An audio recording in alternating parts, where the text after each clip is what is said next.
There's a couple of guys that we worked with in anime for years who now like James, right? Yeah. You know, he was a director for anime he started as an assistant, you know, so he helped run the boards and all that and do all like basically like the PA stuff. Then he was the director in anime and now he's doing prelays all over the place. And so, you know, it's a great progression. And, you know, by the time you get your shot, you're great at what you do, right? You know, so. There's this great new invention that came out. That's up to drink this. Stop drinking technology. No, there's this super cool invention that just came out a little bit ago called the internet. And that wasn't around when I started. And I'm not kidding. When I first moved to Vancouver, the big city, I walked around from building to building, and I looked on their placards to see what was in the building, to see if anything was related to the film industry. And I wrote down their name and number, and I called them, or I went up to see what they were and how they were involved, to see if they could help me in any way break into the industry. Now, the internet, you can like search things and find out what studios are doing what things, where certain shows are being done, who casting directors are, who talent agents are. You can go to SAG, which is your Screen Actors Guild, which is the union for actors, and they'll give you lots of lists of where to find studios and all that other information. But the key thing is, if you're interested in being a voice actor, to remember it's voice actor. You need to get acting down. You got to take some classes and lessons and things. Without swearing, learn your beep. Right? Like, to become a master in what it is that you're doing, right? You know, it's, because it takes a long time. I mean, you know, we're really blessed getting to do what we do. Ladies and gentlemen. The lovely and talented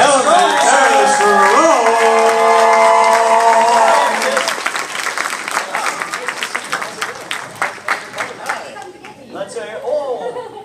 Here, come on and sit down. Right here? Yeah, you can take the middle spot. We warmed it up for you. Okay, thank you. Hi! They forgot to come get me. Who wants to kick their butts? I said, who wants to kick their butts? Oh, nice. Yeah, I have an army, you know. Butt kickoff in a while here. Sweet. So we were just talking about what process to go through to kind of become a voice actor. The whole remembering that it's voice acting and learn the acting part of things. He's right. That's yes, that is right. Yes, down front. Oh, hello. Hello. So Taylor and Matt, you guys are on Cartoon Network classics like Powerpuff Girls and Ed and Eddie. What do you think of like the new shows? Because everyone says like, oh, those are classics. That is what Cartoon Network is. And now everyone has mixed opinions about today's shows. I want like, what's your opinion on it? I actually think there's room for both. And I have an 8 and 10-year-old, and they love all the shows on Boomerang. Like on demand, they watch Powerpuff Girls and Dexter's, and they watch Foster's, and they also love the regular show and Adventure Time. So I think it's all creative and all fun, and there's an audience for all of it. Are they both girls? No, 2 boys. Oh, 2 boys? Yeah. Oh, okay, cool. I just because you say Powerpuff Girls, I haven't seen it. But Powerpuff Girls is for boys and girls. Do Just like My Little Pony. Do they watch Ninjago? No. Oh, man. Sorry. #1 show on Cartoon Network, by the way. Wow. SquarePants wish he had You're it. kind of a big deal. Well, first of all, like, to be involved in something like Ed, and Eddie, you know, which I guess now, I never thought I'd be called a classic, you know. But You're boomer royalty. Thank you. Really cool. But it is. It's really. It made me realize. You know. I guess kind of the 2 roles, like Ninja Turtles for one, and then Ed, and Eddie especially, is such a heartwarming. Like people get it. They get it. They love it. Parents loved it, and now their kids are in it. So it's like what I agree with Tara. It's like there's room for everything, man. It's like, you know. I think Rodney King said it best. We can all get along. You know, I think it is. Did you say that? Okay, I chose to say that you said that. But you know, I really do. I think there's room for everything. You know, it's just like anyone new that wants to come into it. There's room because people who've been doing it for a long time are doing what they love to do still, or moving on to other things. So there's always the flow. You know. So. What's he talking about? He just starts getting on a rant, so he's back up. Yeah. I did some stuff in high school. All right, any questions? Let's start here, yeah?